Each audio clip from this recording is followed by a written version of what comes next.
Jadi keluarga itu menjadi sangat leluasa memberikan nasihat, masukan, karena dibungkus dengan satu aturan yang telah disepakati. Kesepakatan dalam pernikahan, suami adalah sebagai kepala keluarga, itu ada. Maka ada kata-kata ar-rijalu qawwamuna 'alan nisa. Maka masjid itu untuk meraih derajat masjid pemberdaya, maka di jajaran takmir masjid harus ada program mulai dari Baitullah, Baitul Mal, Baitul Tarbiyah, Baitul Dakwah, lantas Baitul Muamalah. Allah mencintai orang-orang yang berbuat kebaikan. Sambut begini.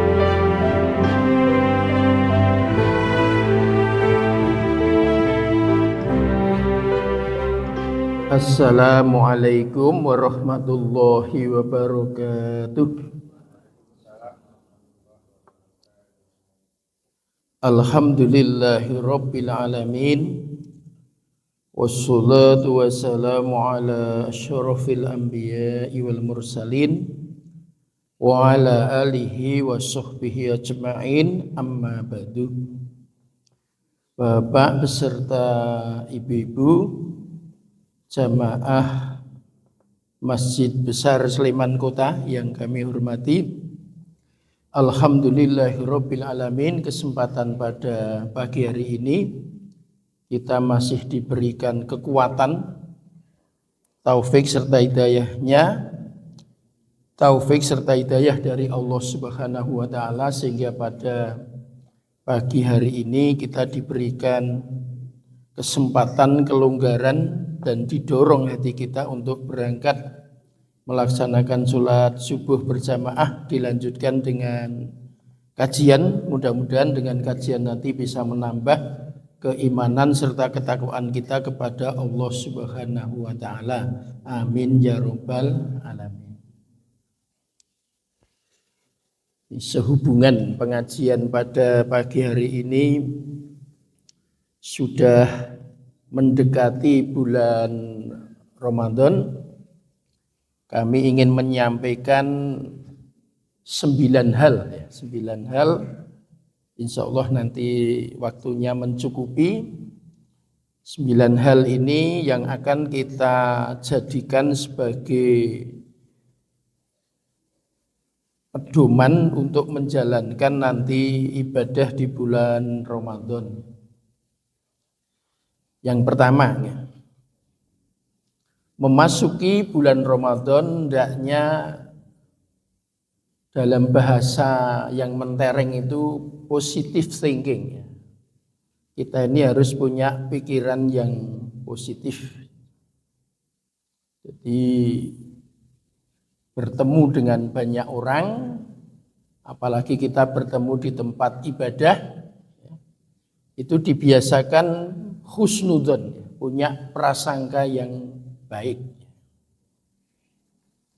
Jadi ada kemungkinan kalau orang tidak hati-hati, masuk tanggal 1 Ramadan itu sudah koncoku kok klambine anyar. Itu nek sing wong seneng open, iki klambi anyar kuwi ya wis muni. Bila 1 Ramadan ning masjid kuwi kok ya nganggo motor anyar ya.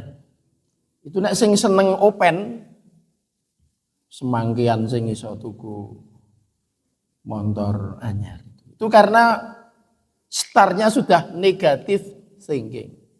Maka dibiasakan orang itu positive thinking, dalam bahasa agama ya husnudzon, punya prasangka yang baik. Ditambah dengan murah senyum. Nah, murah senyum. Hadisnya sudah sering saya sampaikan, tabassumuka fi wajhi akhika sodakotun. Jadi senyummu ke hadapan saudaramu adalah sodakoh.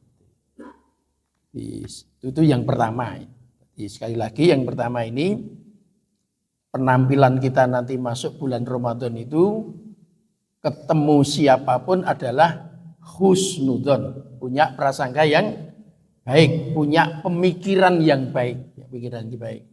Apalagi terkait dengan nikmat Allah yang diberikan baik kepada kita maupun kepada saudara-saudara kita. Jadi, berikutnya ditambah lagi dengan wajah kita ketika ketemu orang lain itu diusahakan yang menyenangkan. Senyum ya, senyum. Senyum itu tadi, dalilnya sudah kita sampaikan. Kalau dulu saya ketika menjadi mubalik awal itu diajari ada 3S. 3S. 3S itu maksudnya kalau ketemu orang lain itu senyum, diikuti terus salam. Ya. Salam, terus salaman. Itu dibiasakan. Jadi begitu gaduh itu apa? Senyum, ya. Diperlihatkan seneng. Yang berikutnya terus assalamualaikum muluk salam. Terus berikutnya diikuti dengan salaman. Dan orang kalau sudah berjabat tangan itu rasanya menjadi ya wis. Wong biyen niku nek ana wong jodaan le mawuhke mesti napa? Salaman dulu kalau dulu nanti digodoki jadi. Dicekeli wong akeh disalimke gitu. Disalim itu karena biar segera berjabat tangan. Itu yang pertama. Yang kedua, memasuki bulan Ramadan ini kita akan beribadah dalam jumlah ya, ada ibadah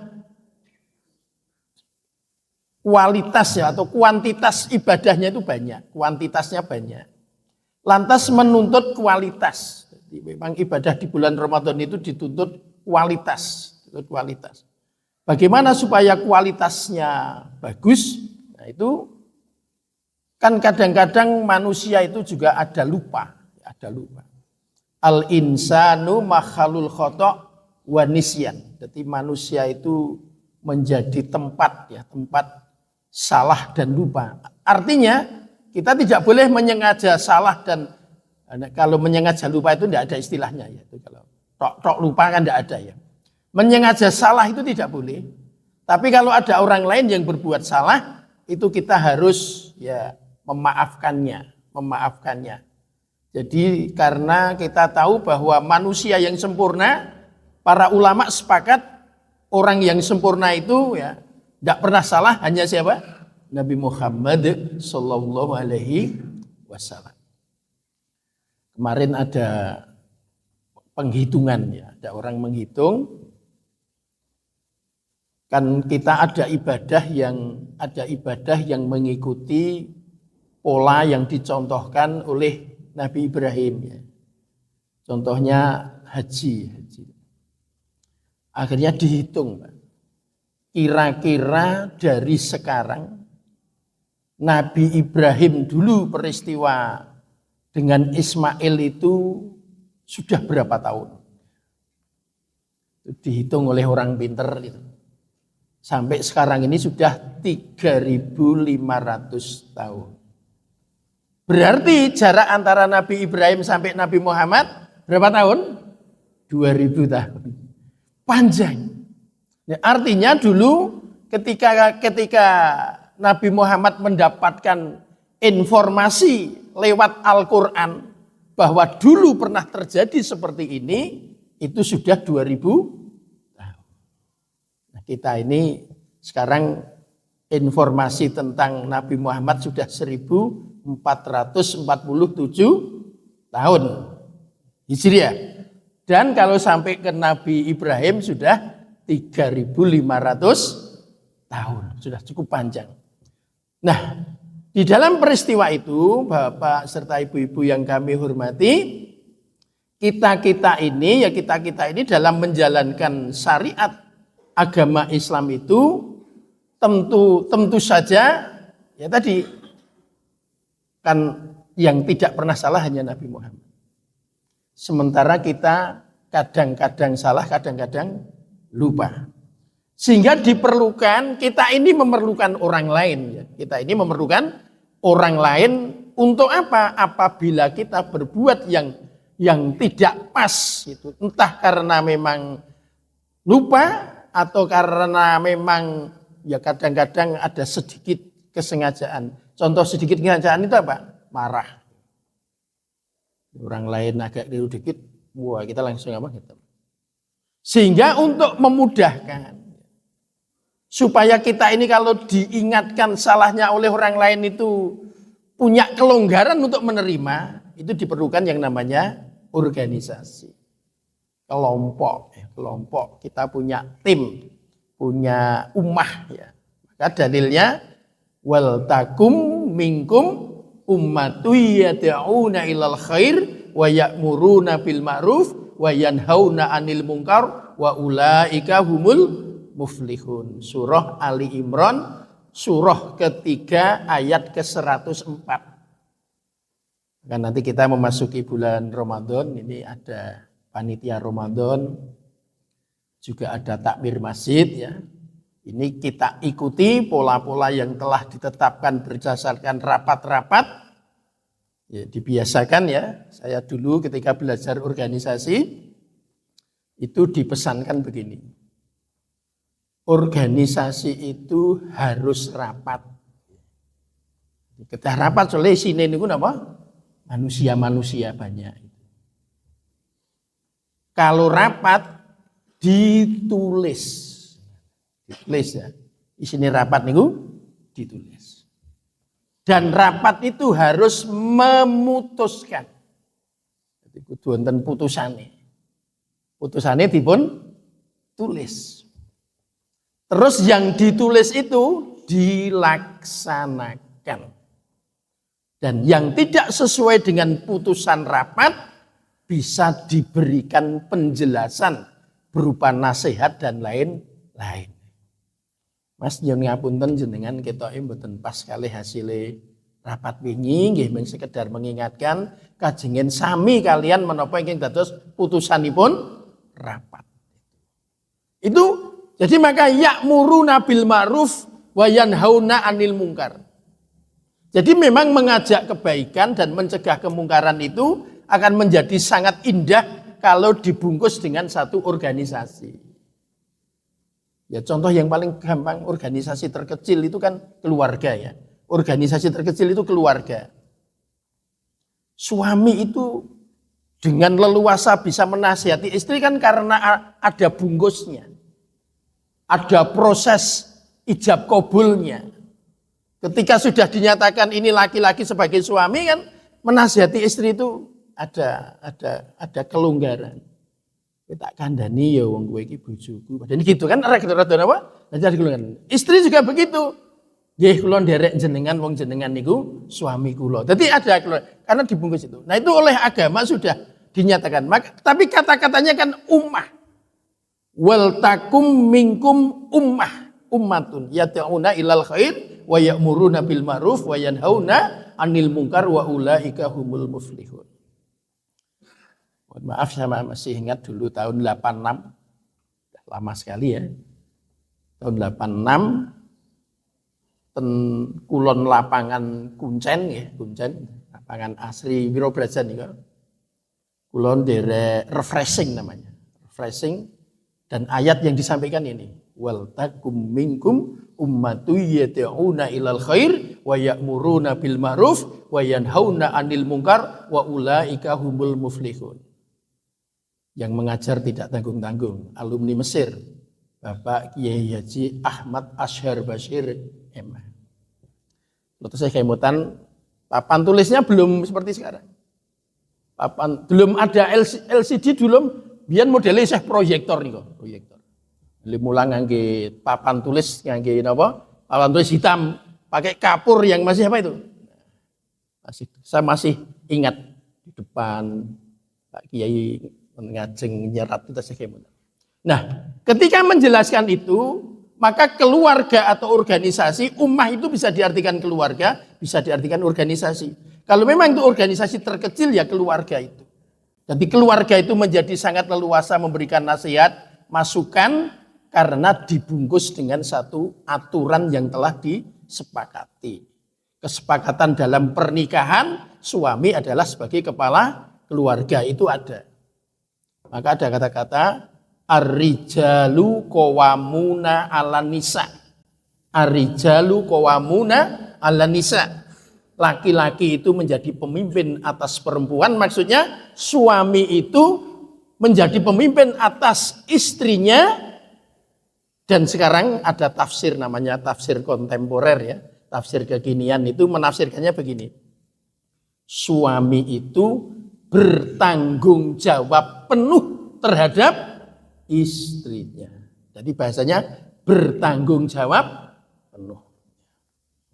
Suami yang berpakaian wajib memberi pakaian kepada istrinya.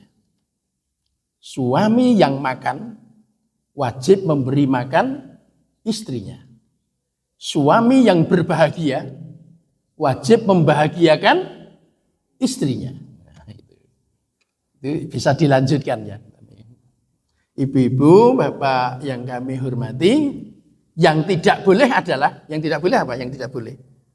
Yang tidak boleh adalah suami berbahagia di atas penderitaan seorang istri. Itu tidak boleh ya. Mohon maaf ini tambahan saja ya, tambahan saja. Ibu-ibu beserta bapak-bapak yang kami hormati. Jadi organisasi bermusyawarah. Musyawarahnya dicatat. Apa yang dicatat itu yang dilaksanakan ya. Kadang-kadang maka organisasi itu menjadi kurang bagus apabila putusan rapat tidak pernah dilaksanakan, yang dilaksanakan justru yang bukan putusan rapat. Itu yang maka dicatat ya, dicatat. Ya. Dulu juga ada seorang organisatoris yang luar biasa, saya sebut namanya, namanya Pak Djarnawi Hadikusumo. Pak Djarnawi Hadikusumo itu pernah mengatakan bahwa ya urut-urutan iki ya organisasi iki kudu ketemu. Basa Jawane ketemu bakal nemu. Ketemu bakal nemu. Nemune napa? Nggih putusan rapat niku. Putusan rapat itu jadi nemu, mergo ketemu. Jadi ketemu bermusyawarah itu nemu, isine temuan itu apa? Penemuannya itu hasilnya rapat. Terus hasil rapat itu ditulis. Kenapa ditulis? Biar tidak apa? Lupa, biar tidak lupa. Nah terus setelah menjadi tulisan, maka tulisan itu menjadi pedoman untuk pelaksanaan kegiatan. Pedoman pelaksanaan kegiatan. Sehingga kalau ada orang yang menjalankan tidak sesuai putusan, yang mengingatkan itu tegel. Lho wingi hasilnya rak ngene iki to, aku ming macake ya gitu. Dene nek ora ana tulisane, ora putusane nggih iso napa? Ora ngono kuwi. Ha ngene wae wis dadi napa? Gayeng sing siji le krungu ngene, sing siji krungu ini. Itu yang nomor 2. Yang ketiga,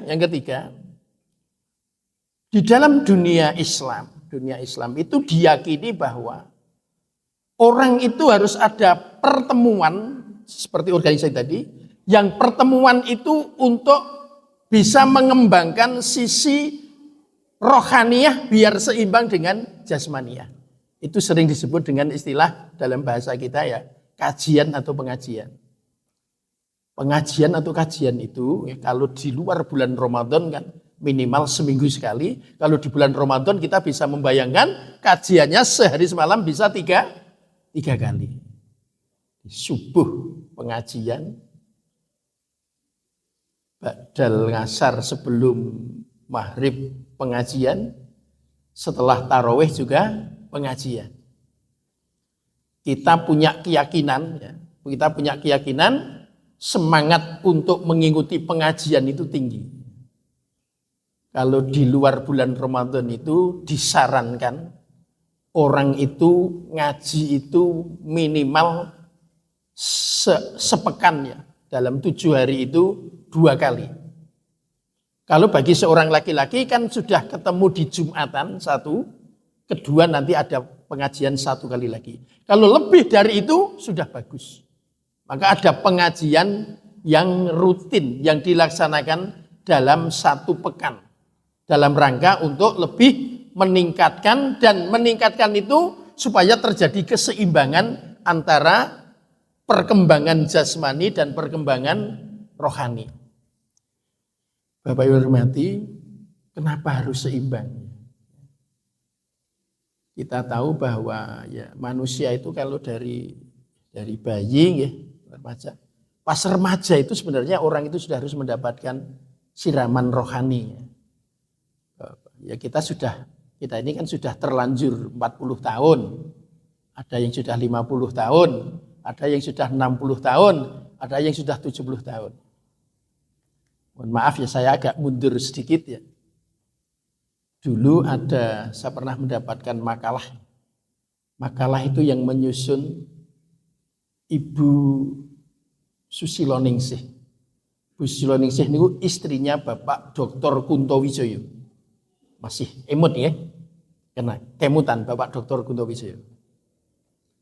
Bu Susilo Ningsih itu ndamel makalah terkait dengan kapan memberikan pembelajaran agama secara serius kepada wanita yang telah haid dan laki-laki yang sudah mulai mimpi indah.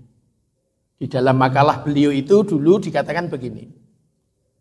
Hendaknya ada kajian, ada pertemuan, yang pertemuan itu dihadiri oleh kalau wanita yang menjelang haid dan yang sudah haid beberapa tahun. Isi pengajiannya itu memberikan penjelasan kewajiban seorang wanita, pola hidup seorang wanita ketika sudah mulai menstruasi. Laki-laki juga begitu. Pengajian diadakan kepada kaum remaja laki-laki umur berapa bagi yang sudah mimpi indah dan menjelang mimpi indah.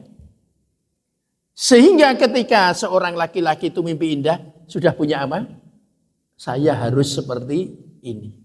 Wanita juga begitu. Oh, saya ini wanita. Saya mengalami namanya menstruasi. Saya haid, maka harus seperti ini. Nah, itu diperlukan supaya terjadi keseimbangan apa yang ada di dalam dirinya tentang jasmani dan rohani. Jasmaninya kan tidak bisa di stop. Mundak gede, mundak pinter, gitu. Mundak lincah, melayune mundak buanter. Melihat sesuatu itu, ya ada perkembangan yang tidak bisa direm. Maka di dalamnya juga harus diisi supaya terjadi apa? Keseimbangan. Itu biar terjadi seperti itu maka harus ada pengajian. Maka pengajian itu dimulai dari anak-anak, remaja, dewasa. Beberapa pekan yang lalu saya menyampaikan, maka masjid itu untuk meraih derajat masjid pemberdaya, maka di jajaran takmir masjid harus ada program mulai dari Baitullah, Baitul Mal, Baitul Tarbiyah, Baitul Dakwah, lantas Baitul Muamalah. Ketika menginjak Baitul Dakwah, maka harus melibatkan anak-anak muda, apalagi dalam perkembangan IT. Jadi IT itu anak-anak muda saat ini sudah harus dilibatkan dalam rangka untuk lebih mengembangkan potensi dirinya. Nah, ini. Kita lanjutkan. Itu yang ketiga. Yang keempat. Kita ini memang di dalam mengarungi kehidupan, kita tahu nanti kalau masuk bulan Ramadan ya, itu ada hal-hal yang kadang-kadang yang tidak bisa ditolak itu memang fisik kita ini, fisik ya. Fisik kita ini nanti di hari-hari tertentu kadang-kadang mengalami sedikit kelelahan dalam beribadah. Maka harus ada penyemangat antara satu dengan yang lain. Maka walaupun di bulan Ramadan itu ada frekuensi pertemuan di masjid yang cukup intens ya. Subuh ketemu, terus lantas duhur ketemu lagi nanti. Takjil juga ketemu lagi. Lantas nanti tarweh ketemu lagi. Tetap harus diusahakan ada model-model ya. Kalau di masjid kan mesti tidak mungkin di masjid itu ada orang kendel memberikan memberikan masukan, memberikan hal-hal yang dalam perkembangan keseharian itu Kadang-kadang ada sesuatu yang tidak terpantau. Maka harus ada ruang namanya. Ada ruang satu dengan yang lain itu dalam rangka untuk memberikan nasihat satu dengan yang lain supaya dalam perjalanan peribadatan itu bisa berjalan dengan sebaik-baiknya. Saya akan ambil contoh yang paling mudah ya. Mungkin kalau di Masjid Besar Sleman Kota seandainya terjadi mungkin kecil ya. Kecil kalau terjadi. Tapi kalau di masjid-masjid kampung ya, masjid-masjid kampung ini sangat terasa sekali ya. Ketoke barang jiplik cilik ning jebul nggih ten masjid menjadi sesuatu yang penting. Itu ada kaidah ya, ada kaidah dalam agama itu khotibun nas ala qadri ukulihim. Khotibun nas ala qadri ukulihim. Jadi kita ini dalam mensikapi teman, saudara, apalagi jamaah itu harus melihat kondisi orang lain dengan sebaik-baiknya. Nyun pangapunten kula sering damel guyonan nggih, guyonan. Guyonane ngeten iki. Coba takbir ya, takbir. Kalau orang takbirnya itu cemengkling itu benar-benar. Allahu Akbar, ya, cemengkling ya. Itu mungkin di rumahnya itu sudah penuh kesiapan baik untuk bulan Ramadan maupun untuk masa-masa yang akan datang. Ning ya mbok menawa ana sing disuwun takbir niku mboten muni. Oh, ramuni Pak, ramuni. Ketika ditanya, "Mas kok ramuni?" Akan muni pripun wong? Jen sak omah niku rungono sing tukoke klambi. Niku sok bodho niku wani buka pintu apa ora. Ini sisi lain ya, sisi lain. Kadang-kadang kula lan panjenengan sami nggih nek pun bulan Ramadan lek ibadah ya wis maksimal. Maka menjadi ingat, mohon maaf ya, kalau enggok ke sidik ini untuk penjelasan. Dulu kalau naik haji itu kan do rebutan ten papan jenenge napa? Raudhah nggih. Munggah haji ra anggere ten Madinah niku do rebutan papan jenenge napa? Raudhah. Saya dulu di Madinah pernah diberi pembelajaran sangat berharga di pelataran Masjid Nabawi. Alhamdulillah jamaah kita kumpulkan. Saya diminta untuk memberikan pengajian rombongan. Saya itu di BCI sama seorang kiai. Bisikannya begini. Ganjaran gede iki ora mung sing wong iso ning raudhah. Termasuk sing iso ngenai kesempatan orang lain bisa berada di raudhah. Itu yang lo kelingan terus. Jadi iso ning raudhah wi ganjarane gede. Ning memberi kesempatan orang lain menjadi bisa di raudhah ganjarane ya malih sing kuning karo sing ireng akeh sing napa? Kuning ya itu juga. Nah, itu hal seperti itu sisi lain ya. Sisi lain tetapi perlu menjadikan perhatian kita bersama. Maka dulu kenapa Nabi itu bisa menyelesaikan seluruhnya karena memang Nabi itu mengetahui pola-pola yang ada itu. Itu nomor 4. Yang nomor 5 sampai nomor 9 itu sebenarnya terkait dengan masalah ibadah yang sudah dilakukan. Kita awali dari awal. Bulan Ramadan ada hal wajib yang sebenarnya telah wajib sebelum Ramadan. Yaitu sholat 5 waktu. Maka sholat 5 waktu yang dilaksanakan di bulan Ramadan hendaknya ada peningkatan, ada semangat. Bagaimana? Dilaksanakan secara berjamaah di masjid. Maka kita memasuki bulan Ramadan, sholat berjamaah di masjidnya kita giatkan. Kalau mau kita tambah supaya mendapatkan tambahan pahala, sunnahnya juga kita gerakkan dengan sebaik-baiknya. Karena apa? Karena di bulan Ramadan itu ibadah wajibnya semakin dilipat gandakan, ibadah sunnahnya dinilai pahalanya seperti ibadah wajib. Itu yang perlu mendapatkan perhatian dari kita semua. Tentu kemawon kula lan panjenengan sami nggih langkung ngatah-ngatahaken anggenipun tindak masjid wonten ing wulan Ramadan. Salat niku nggih. Kalau perlu kita dukung dengan satu kaidah, satu saja nggih. Salat wajib didukung oleh salat sunnah, ya, salat sunnah. Karena salat sunnah itu pada dasarnya bisa menyempurnakan salat wajib. Ini kaidah-kaidah ini kita sudah memahami. Ada dalam satu kitab dikatakan begini. Dulu itu ada seorang sahabat namanya Tolhah bin Ubaidillah. Tolhah bin Ubaidillah. Tolhah bin Ubaidillah pernah mendengar suara terumpah itu Pak. Sandal nggih. Sandale bunyi pripun? Nah, ya, srek gitu. Nah, suara itu ternyata mendekati rumah Nabi kita, Nabi besar Muhammad sallallahu alaihi wasallam. Diikuti dan didengarkan oleh Tolhah bin Ubaidillah. Ternyata terjadi dialog antara seseorang itu.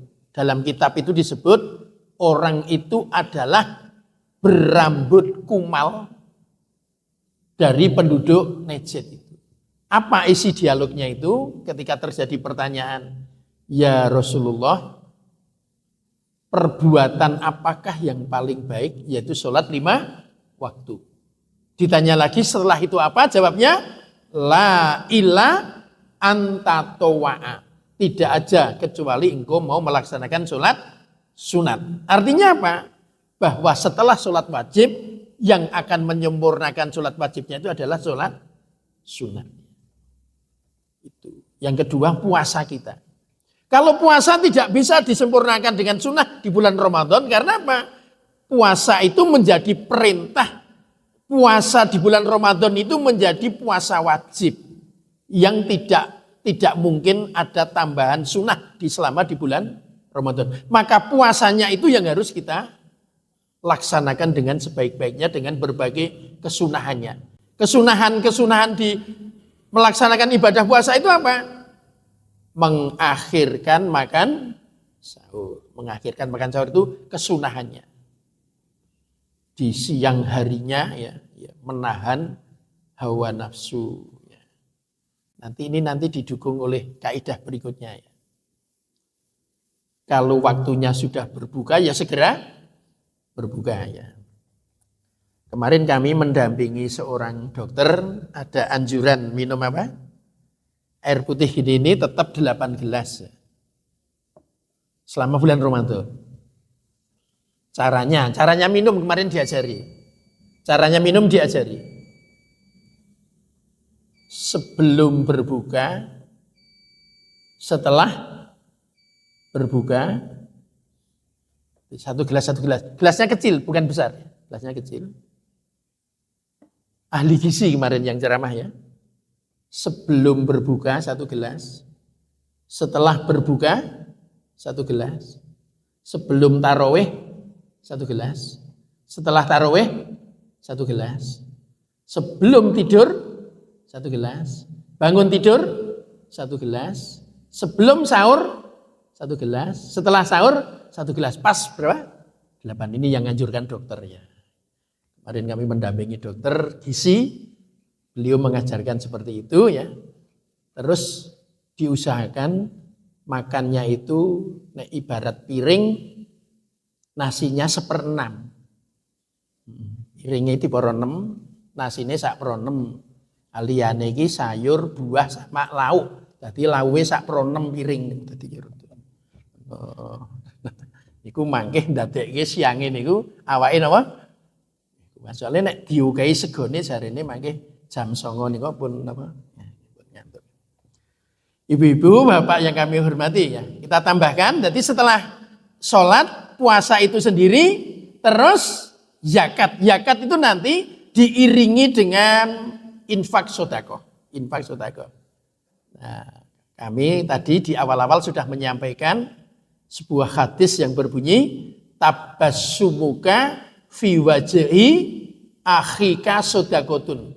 Senyummu ke hadapan saudaramu adalah sedekah. Maka tadi pertama kan sudah positif thinking dan murah senyum. Nah, ini kaitannya dengan sedekah apa?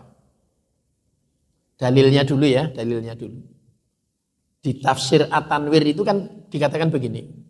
Memahami Al-Baqarah 183 hendaknya diperkuat dengan Ali Imran 133 sampai 135. Ini Pak Haji Yurgonia sering maus. Yang 133 tidak saya bahas, langsung 134. Alladzina yunfikuna fis-sarai wad-dharai wal kadhiminal ghaidha wal 'afina 'anil nas wallahu yuhibbul muhsinin. Ini mengiringi Ramadan. Infak sedekah niku mboten ngenteni nek bandane akeh. Kondisi lapang ya infak, kondisi sempit juga infak. Kula riyen nate diparingi zil-zil saking Kilen Pragi. Kemarin kami diminta ngaji di lereng-lereng di Kokap ya. Ini Ramadan saya besok diundang lagi, wah nggih bengi kayak ten lereng-lereng nih. Pinggirnya jurah, pinggirnya jurah. Ibu-ibu, bapak yang kami hormati, dados kulolan panjenengan sami nggih, kulolan panjenengan sami yang dinamakan kita melaksanakan syariat agama itu kalau memungkinkan memang satu dengan yang lain itu apa? Punya kesinambungan. Maka kalau tafsir itu ya Quran ayat satu ditafsirkan oleh ayat yang lain.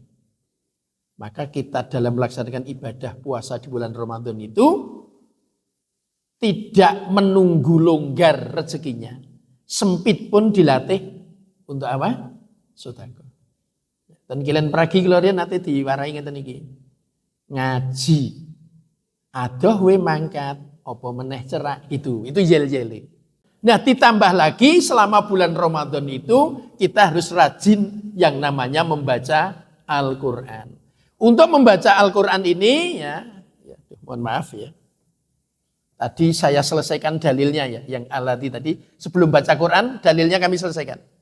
Alladzina yunfikuna fisyarai wadoro. Jadi menafkahkan hartanya itu baik di waktu lapang maupun sempit. Wal kadhiminal ghaidha. Menahan apa? Marah. Ya tidak harus menahan marah.